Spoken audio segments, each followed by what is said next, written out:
This video is sponsored by ArtPlacer, the marketing tool for artists and galleries. Hello there everyone, welcome back to another video. Today is going to be a pretty laid back one. I'm going to take you through this oil painting process. I'm painting some pumpkins we had here for Halloween, and they were just so beautiful. I had to paint them before they went bad. I placed them next to a window and I held up a little RGB light and I took a whole bunch of photos. This video is going to be a bit of a chatty one. This painting was sort of a reset for me. So grab a snack and a nice drink and I really hope you enjoy. So this is an oil painting and I'm just working on a gesso primed cradled panel. I've mentioned this in other videos, but I really like to gesso my panels and canvases with a rubber spatula. It's like a paddle spatula rather than a brush, because that way I get a really smooth surface and it's just really lovely to work on. So definitely recommend trying that. I sketched the pumpkins in with a colored pencil and then I just went in with some titanium oxide red and thinned it down with some Gamsol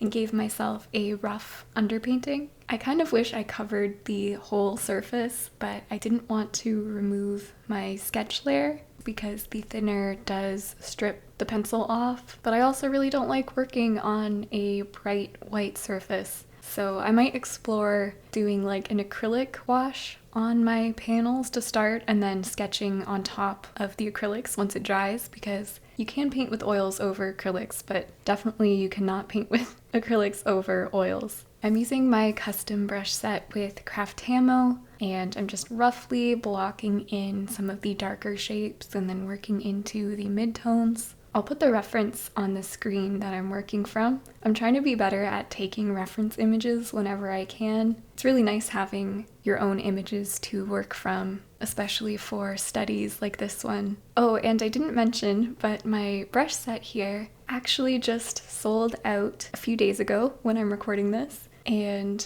I can't believe it. We had 300 sets and they're all gone. Thank you so much to everyone who's ordered a set. I really hope you're enjoying using them as much as I am. They have definitely become my favorite paintbrush set for working with gouache and oils, acrylic gouache. Though I must say I use a different set. I have two sets and I use one for oils and the other one for water-based mediums like gouache, acrylic gouache, etc. But yes, I am absolutely blown away. Thank you so much. So my approach to the painting here is to be very particular about where I'm placing my brush strokes. I am thinking a lot before each stroke, and I had to cut out a whole lot of video because I would just hover there with my brush for a long time before committing to the brush strokes. And the reason for this is because I wanted the painting to feel very fresh, and I find that to get a fresh looking painting, you really need to not mess with your brush strokes once you put them down. So it's sort of a pause, think, place, and then leave it sort of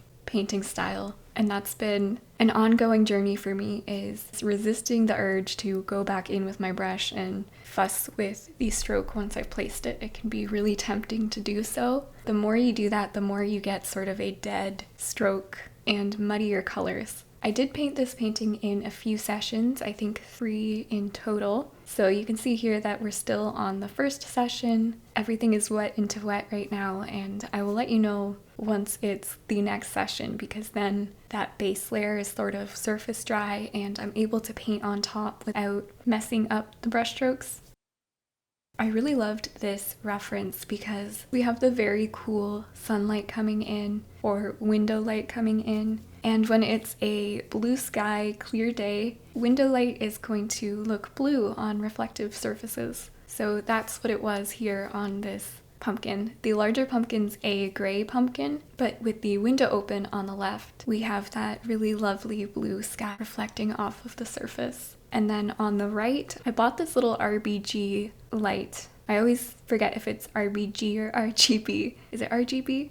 But I bought one of those, and you can change the color to any hue in the spectrum, and you can change the saturation and the brightness of the light. So it's really fun for setting up still lifes like this. For this particular reference, I had it set to a very warm orangey red light. I just held it up sort of at a 45-degree angle. I held the light in one hand, held my phone in the other to snap the pictures. Probably not the most ideal setup, but it worked. And it made for a more interesting still life than just the natural lighting on its own. This way, I really got to play with those complementary colors, the blues and the oranges. I hope people still click on a video with pumpkins in it in mid-November. I know some people are like, it's holiday time, baby, throw out the pumpkins, but I just couldn't resist painting these pumpkins before they went bad. So thank you if you're here, if you clicked on it.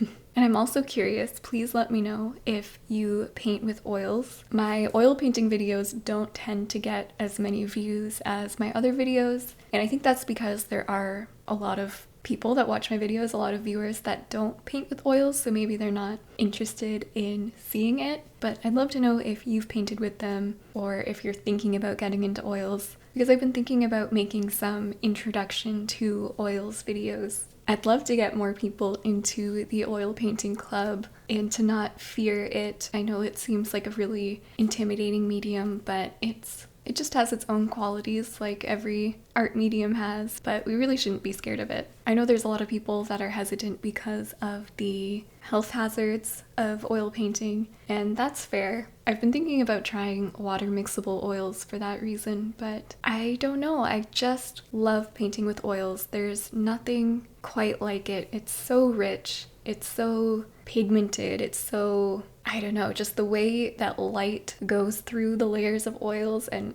reflects back at us off of the painting surface. It has this depth. It has this gorgeous quality that I just can't get in any other medium. So I don't know if I'll ever be able to switch over, but we'll see. You'll see that in some of this video I am wearing gloves. I should be in the whole video, but sometimes my hand gets sweaty and I'm just like, take this off. So do as I say and not as I do, and wear gloves. You can also choose to buy paints and pigments that aren't toxic metals. I use cadmium colors, which are not good for you. I use cadmium colors in gouache as well, and in gouache I'm trying to switch to the cadmium-free alternatives, which so far has been working well for me, but I haven't been able to make that switch in oils. I don't know, the cadmium-free alternatives in oils, they just don't have the same properties as the cadmiums, and I find it difficult to mix colors with them, probably simply because I'm not used to mixing colors with them. Another thing you can do if you're not into gloves is to purchase a barrier cream. I also like to paint with the windows open, and if I can't do that, I do have an air purifier that I bring into the room. It has a filter in it, and supposedly it helps. I'm not sure. It certainly collects a lot of my dog's fur though out of the air, lots of dust, so that's nice. Though there is definitely Luna hair in every single painting I've done since getting her. I think it's funny that my DNA and her DNA are both in all of my paintings. It's sort of unavoidable. She sheds a lot, so I just try and minimize it as much as possible, but if there's a Luna hair or two in the layers of paint, I just go, you know what, it's character, it's a real painting, it's part of my life, and there you go.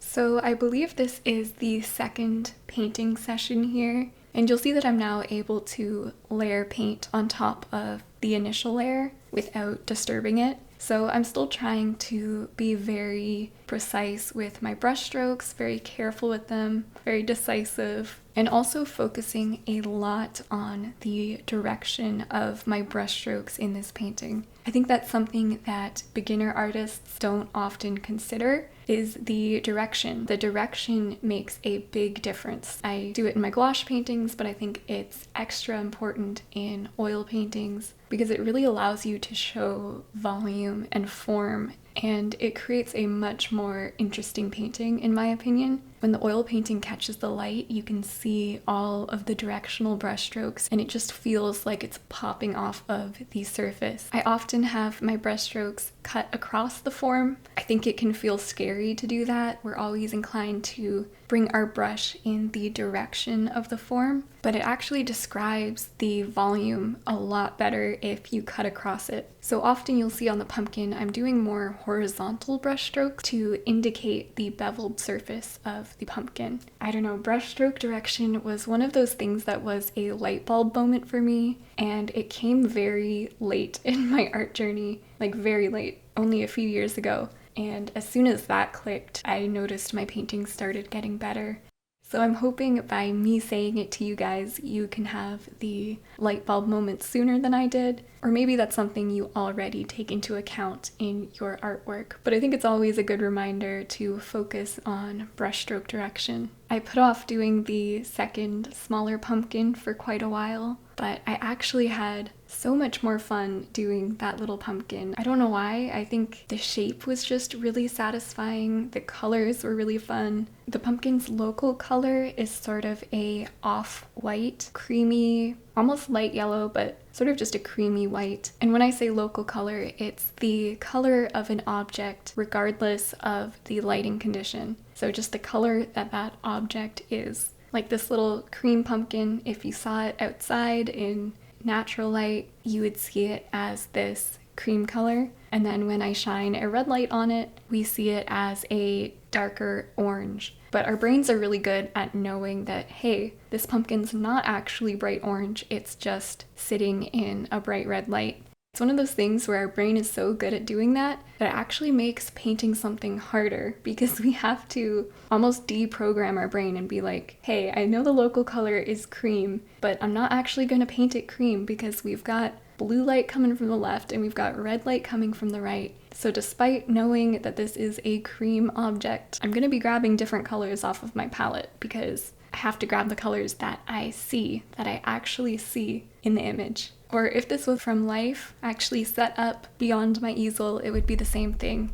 A little trickier even, because you can't zoom in and be like, okay, what color am I looking at here? In life, it's a lot easier to be tricked by our brain. That's why it's such a good exercise for our artist brain to do paintings from life, and I really should do more of it. I really loved the vibrant greens on the little pumpkin, that mix of the local cream color and the blue skylight that was coming in. I just thought it was so fun to paint and so fun to look at. As always, I squint at my reference a lot. The stems of the pumpkin had so many little nooks and crannies and complicated shapes, and I didn't want to get too lost in it. So I really tried to squint and break them down into bigger, more easy to understand shapes. So those stems were actually a fun exercise, and I liked how they came out, especially the little pumpkin. It's my favorite in this painting, the little guy. I really didn't want to overwork this painting. I had to tell myself to stop, to put the brushes down, and I'm happy where it ended up. Maybe there's a few areas that I overworked a little bit, but you know, hey, I wouldn't have known that I overworked them if I didn't overwork them, right? So good learning experience. One thing I was really happy with pretty early on was how I rendered the shadow of the little pumpkin on the bigger pumpkin. It's one of the reasons I chose this specific reference out of all the references I took, because I loved that shadow of the little pumpkin, the little stem peeking up. I thought it was so cute, and I thought it would be really fun to try and capture that shadow, and it was. It can be difficult to capture a shadow and figure out what colors are in that shadow. You know, like, do I just mix black with the colors I have in the light areas of the pumpkin? The answer is no, don't do that. In this particular situation, the yellowy cream pumpkin was reflecting into the shadow on the gray pumpkin, so there is a little bit of a yellowy greenishness in the shadow. That's another thing I think I would have struggled with a lot more if I was painting from life rather than a photo. So the background of this painting, part of me wanted to leave it how it was, just very loose. But another part of me, the part of me that went to art school, said, no, you can't leave any bare gesso on the finished painting. You can't do that. That's against the law. Which is like, come on, why? Who says? Why can't I do that? I know lots of amazing contemporary artists that leave the bare page, the bare gesso, the canvas, the panel, whatever. Andrew Kadima does it. Nicholas Uribe does it. So I don't know why I didn't have the bravery to do it in this painting. I don't know. Especially considering I I do that in a lot of my works as well. I do leave the blank substrate sometimes. Maybe part of me was like, if the background is bare, then it's a study, it's not a real painting, which is such a silly thought. It's not true at all. I don't even believe that, but I think that's the little voice in my head that won that day. So I did end up going back in with a wash of the titanium oxide red. Yeah, there we go.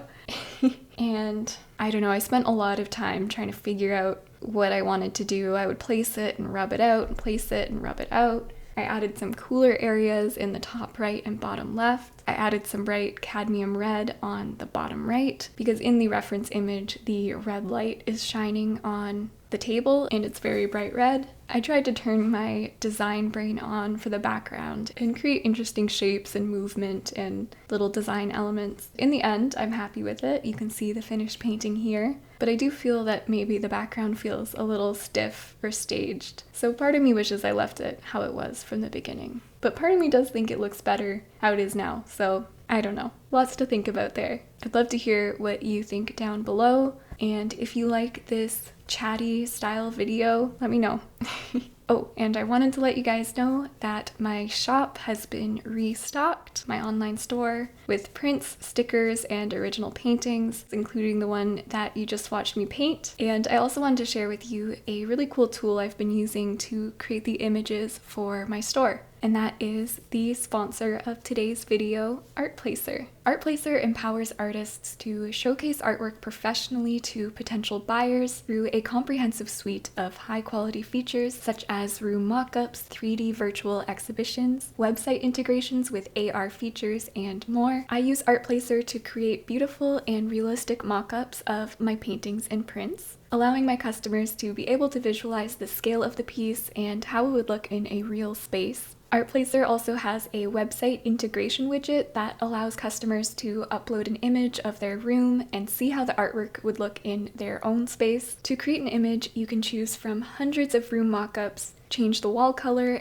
and completely customize a frame for your artwork so you can really stay true to your artistic vision. Enter the size of your artwork and ArtPlacer will adjust it accordingly to the space. You can then crop the image to any size, share it on social media, or download it to use it on your website. ArtPlacer is a really great all-in-one tool that I've been using, and I thought you guys would be interested in it as well. You can sign up to ArtPlacer using the code EmilyHughes to get 15% off on the monthly plans for 3 months, or 30% off for the yearly subscription for 1 year. Go to www.artplacer.com/signup or use the link in the description. Thank you, ArtPlacer, for supporting this channel, and thank you as well to my wonderful channel members and patrons over on Patreon. Your support truly means the world. Thank you, thank you. Remember to subscribe if you haven't already. Join us, and I will see you all very, very soon with another video. Bye-bye.